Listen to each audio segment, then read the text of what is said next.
একবার একটি ছোট গ্রামে রবি নামে একটি কৌতূহলী ছেলে পাশের জঙ্গলে ঘুরে বেড়ায়।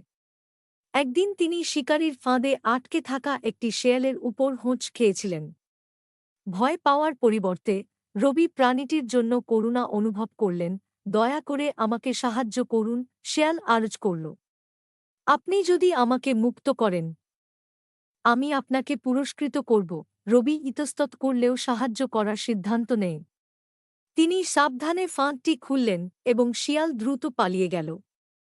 ধন্যবাদ, দয়ালু ছেলে।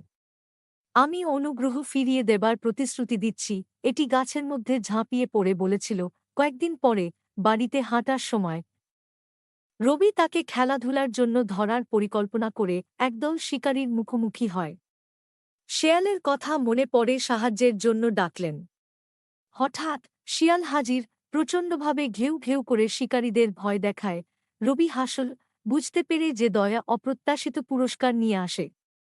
সেই দিন থেকে তিনি সমস্ত প্রাণীকে সম্মান করতে শিখেছিলেন। জেনেছিলেন যে সহানুভূতির ছোট কাজগুলিও দুর্দান্ত বন্ধুত্বের দিকে নিয়ে যেতে পারে।